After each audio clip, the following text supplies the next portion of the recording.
Assalamualaikum warahmatullahi wabarakatuh.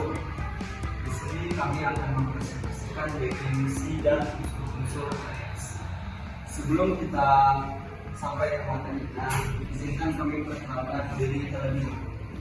Perkenalkan, nama saya ada dengan saya Rasyad.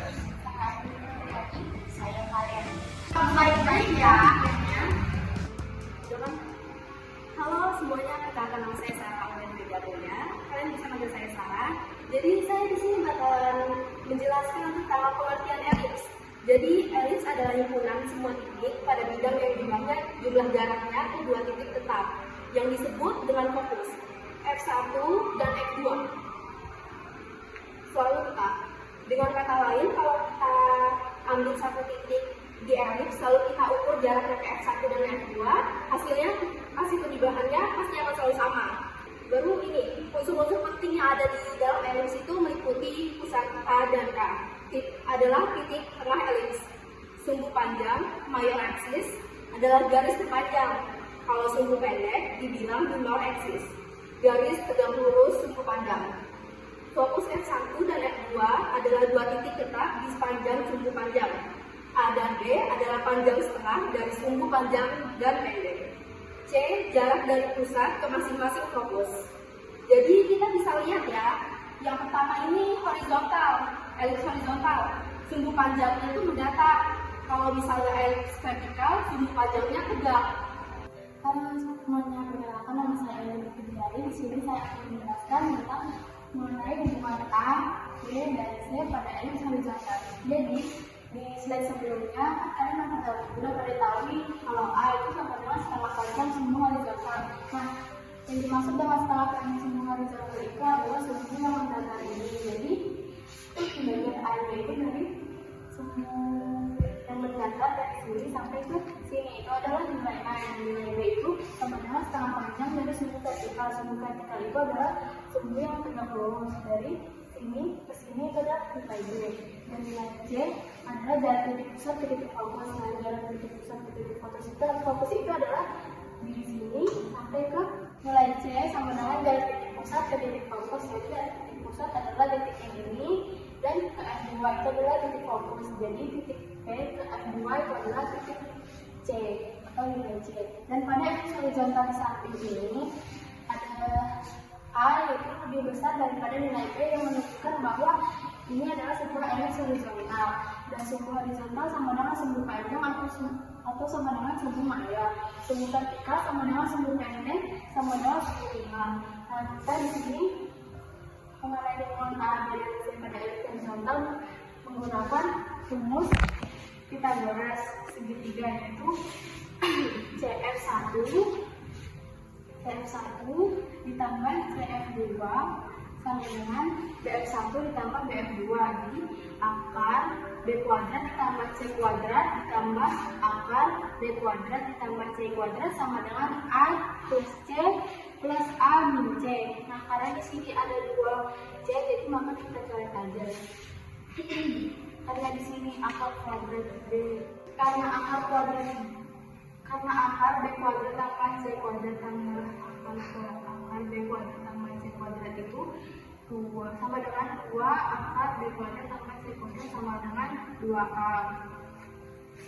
Terus sama dengan B kuadrat ditambah C kuadrat sama dengan A kuadrat. Jadi dirumuskan A kuadrat sama dengan B kuadrat ditambah C kuadrat.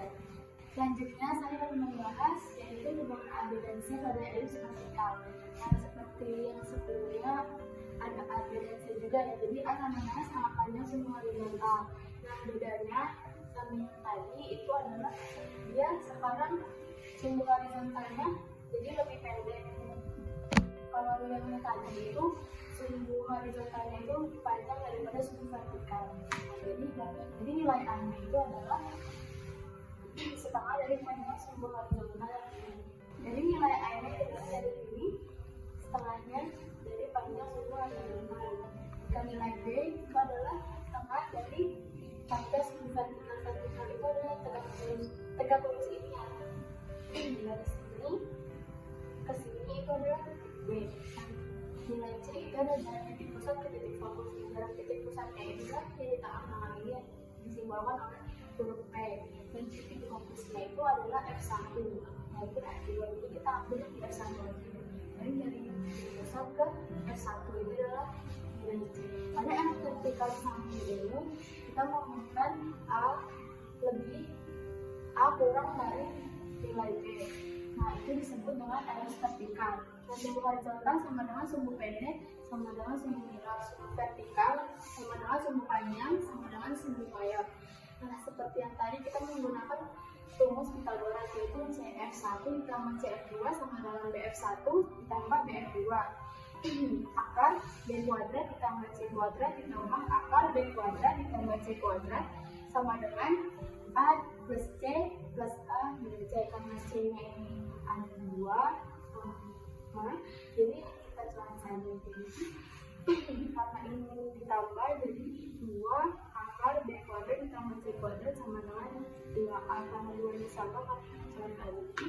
Hasilnya yaitu B kuadrat ditambah C kuadrat sama dengan A kuadrat. Jadi bisa dirumuskan sama dengan B kuadrat sama dengan A kuadrat ditambah C kuadrat.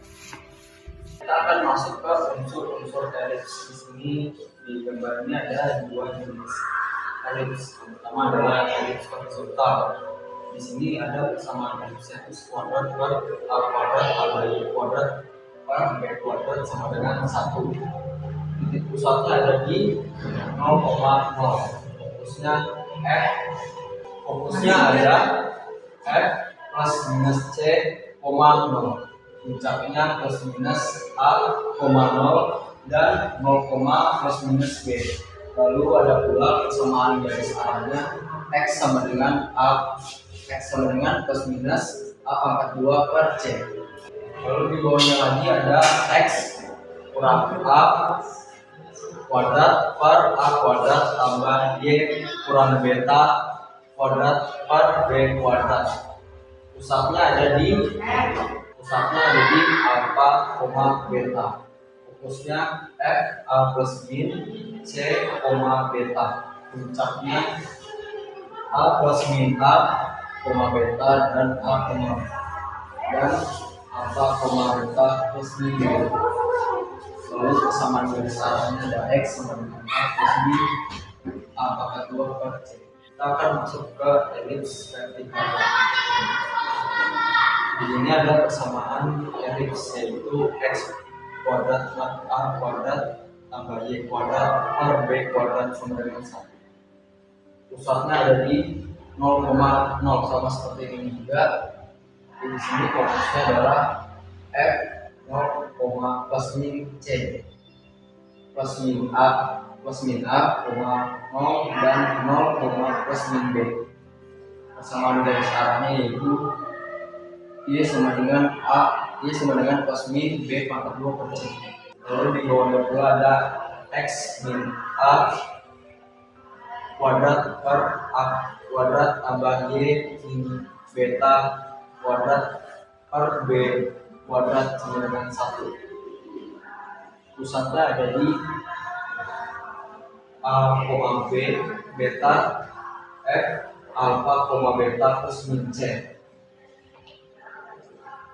Alfa plus min alfa, B dan alfa, beta plus min B. Lalu ada persamaan garisnya yaitu Y sama dengan beta plus min B kuadrat per C. Di sini kita lanjut ke slide 2 dari unsur-unsur elipsnya. Pertama, persamaan elips ini ada X kuadrat per A kuadrat tambah Y kuadrat per B kuadrat sama dengan 1. Lalu di sini ada yang disebut namanya sumbu mayor. Ada persamaan dan juga panjangnya. Persamaannya ada Y sama dengan 0, sumbu X panjangnya 2A. Lalu sumbu minornya pula ada 2 sama persamaan dan panjang juga X sama dengan 0, sumbu Y atau panjangnya 2B. Di sini ada juga elips vertikalnya X pangkat 2 per A pangkat 2 tambah Y pangkat 2 per B pangkat 2 sama dengan 1. Sama seperti tadi, sumbu mayornya persamaannya X sama dengan 0. Bedanya tadi ini Y ini X, sumbunya yaitu Y, panjangnya adalah 2B. Sumbu nominalnya persamaan dan panjangnya adalah Y sama dengan 0. Kebalikannya dari persamaan tadi. Sumbunya adalah sumbu X dan panjangnya adalah 2A. Kita akan lihat di sini slide ketiganya, yaitu persamaan elips X min A kuadrat per A kuadrat Y min beta kuadrat per B kuadrat sama dengan 1. Di sini ada yang disebut sebagai latus rectum, dan di sini ada 3 persamaan, ujung, panjang juga. Nah, persamaannya adalah X sama dengan A plus min C, itu ujungnya adalah A plus min C, beta plus min B kuadrat per A. Jadi di sini ada panjangnya pula, yaitu nilai mutlak dari 2B kuadrat per A. Perkenalkan, saya Kalianti dan saya akan menjelaskan garis direktrix horizontal. Elips adalah tempat kedudukan titik-titik yang perbandingan jaraknya terhadap sebuah titik tertentu dan sebuah garis tertentu adalah tetap. Titik tertentu tersebut disebut dengan fokus elips F1 dan F2. Sedangkan garis tertentu disebut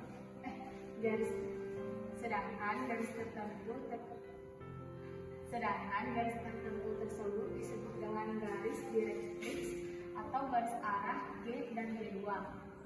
Dua garis biru ini adalah garis direktrix. Yang pertama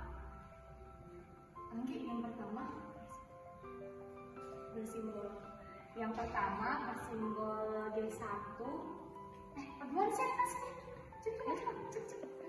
G1 yang bernilai. Bersimbol G1 dan bernilai. Yang pertama bersimbol G1 dan bernilai X sama dengan A kuadrat per C. Dan yang kedua bersimbolkan G2 dan bernilai X sama dengan A kuadrat per C. Lanjutkan. Udah nggak berarti kan? Gampang kan?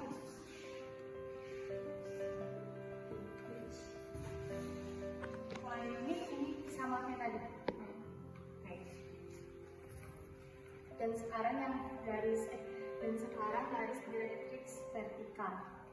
Elips adalah tempat kedudukan titik-titik yang perbandingan jaraknya terhadap sebuah titik tertentu dan sebuah garis tertentu adalah tetap.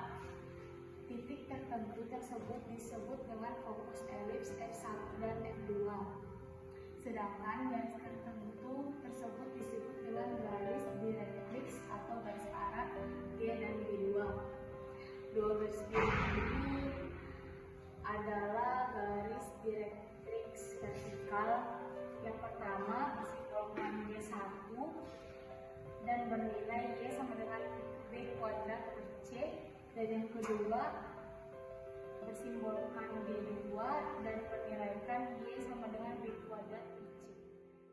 Di sini kita mempunyai contoh soal pertama, tentukan unsur-unsur dari elips dengan persamaan X dikurang 1 kuadrat per 169 ditambah Y tambah 2 kuadrat per 25 sama dengan 1.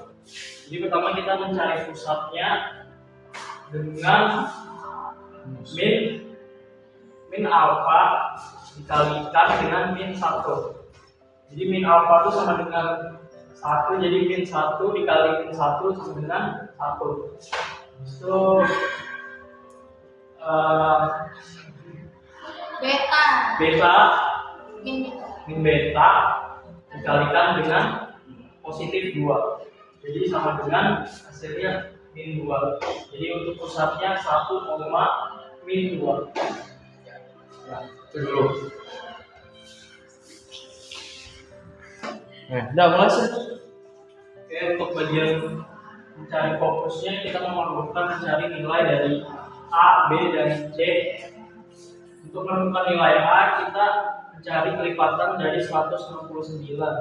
Kelipatan dari 169 yaitu 13, begitu juga untuk B, nilai B dari kelipatan 25 yaitu 5. Dikarenakan nilai A A ini lebih besar daripada nilai B, maka elips tersebut disebut elips horizontal. Untuk mencari nilai C, itu pada rumusnya A kuadrat sama dengan B kuadrat ditambah C kuadrat, yaitu 169 sama dengan 25 ditambah C kuadrat, yaitu hasilnya 144 sama dengan C kuadrat, dan hasil akhirnya adalah 12. Jadi karena kita sudah menemukan ketiga nilai tersebut, untuk menentukan fokus yaitu alfa yaitu 1 ditambah dengan 12 yaitu 13. Untuk min 2 ini kita turunin ke bawah. Terus untuk sebelahnya itu sebaliknya, yaitu alfa dikurang 12. Itu alfa yang 1 dikurang 12 yaitu 11, dan min 2 nya turun. Untuk bagian sini yaitu alfanya ditambah dengan nilai A yaitu 13. Jadi 1 ditambah 13 sama dengan 14. Untuk sebelahnya itu sebaliknya, yaitu alfa dikurang nilai A yaitu 1 dikurang 13 yaitu hasilnya min 12. Untuk bagian min 2 nya betanya ini menetap. Oke, sekarang kita akan mencari bagian D. Persamaan garis arah rumusnya yaitu X sama dengan alfa plus minus A kuadrat per C sama dengan 1 plus minus 169 per 12. Nah, di sini ada nilai 181. Untuk mencari nilai 181-nya yaitu dengan penyebut harus disamakan. Jadi 12 per 12 ditambah 169 per 12 sama dengan 181 per 12. Nah, untuk nilai plusnya kita udah temukan. Sekarang kita cari nilai minusnya. Caranya sama aja, penyebutnya harus sama, bedanya ini dikurang. Jadi 169 per 12 dikurang 12 per 12, yaitu hasilnya sama dengan min 157 per 12. Meninggal. Untuk bagian E, persamaan sumbu mayor Y sama dengan beta. Karena tadi betanya udah kita tentuin yaitu min 2, berarti hasilnya min 2. Untuk panjang sumbu mayor bagian F itu, untuk bagian F panjang sumbu mayor yaitu dari nilai A dikalikan 2. Karena nilai A nya tadi 13, jadi 13 dikali 2 hasilnya 26. Untuk bagian G, persamaan sumbu minor yaitu X sama dengan alfa. Karena alfanya udah kita temukan yaitu 1. Kita lanjut ke H, panjang sumbu minor. Panjang sumbu minor yaitu nilai B dikalikan 2. Nilai B nya 5 dikalikan 2, jadi hasilnya 10. Oke, untuk bagian I kita akan mencari titik ujung latus rektum dengan rumus alfa plus minus C, beta plus minus B kuadrat per A. Itu 1 plus minus 12, min 2 plus minus 25 per 13. Jadi pertama kita jumlahkan 1 ditambah 12 yaitu 13, di sini 13, habis itu min 26 per 13 ditambah 25 per 13. Itu hasilnya min 51 per 13. Selanjutnya kita jumlahkan min 2 plus minus 25 per 13 yaitu min 26 per 13 ditambah 25 per 13 yaitu min 1 per 13. Oke, jadi bagian sebelahnya itu sama aja cuma kurang. Untuk bagian 3, untuk bagian alfa sini itu menetap 13, min 2 dikurang 25 per 13 sama dengan 26 per 13 dikurang 25 per 13. Hasilnya min 51 per 13.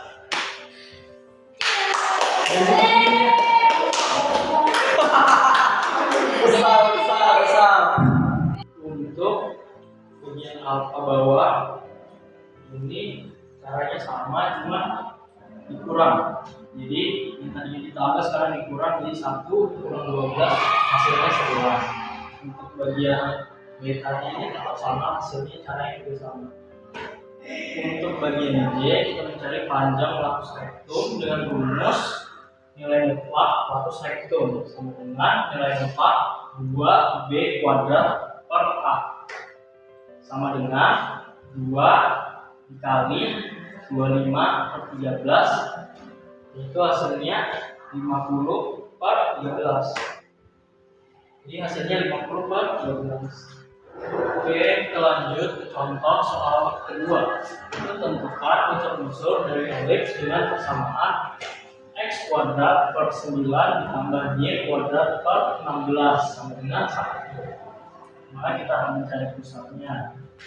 Dikarenakan persamaan elipsnya dengan rumus seperti ini, itu maka pusatnya adalah 0,0.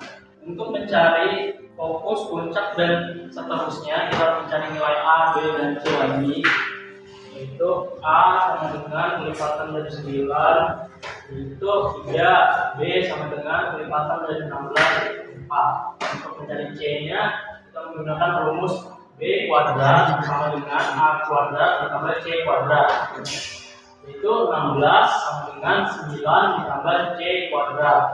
Jadi 16 kurang 9 sama dengan 7 sama dengan C kuadrat. Dikarenakan 7 tidak memiliki kelipatan, maka dilambangkan dengan akar 7.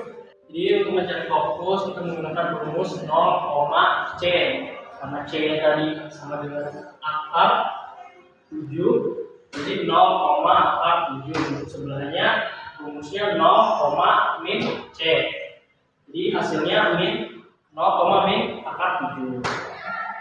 Untuk bagian C puncak kita menggunakan rumus A sama 0. A nya tadi nilainya 3, jadi 3,0. Untuk sebelahnya min A,0, jadi min 3,0. Untuk bawahnya ini rumusnya 0, B. Jadi B nya tadi 4, maka 0,4. Sebelahnya 0, min B, jadi 0, min 4. Untuk bagian B bersama garis alfa kita menggunakan rumus Y sama dengan plus B kuadrat sama dengan C. Yaitu ada mencari positifnya dulu, jadi Y plus 16 per akar 7 dikali akar 7 per akar 7, itu hasilnya 16 akar 7 per 7. Sebelahnya ini karena negatif, jadi negatif 16 akar 7 per 7. Bagian E bersama sumbu mayor kita gunakan persamaan elipsnya, kita menggunakan X, Y di pusatnya 0,0. Jadi untuk persamaan sumbu mayor X nya sama dengan 0. Untuk panjang sumbu mayor itu B kali 2, itu 4 kali 2 itu 8. Persamaan sumbu minor Y nya sama dengan 0 juga. Terus panjang sumbu minornya A kali 2, yaitu 3 kali 2 sama dengan 6.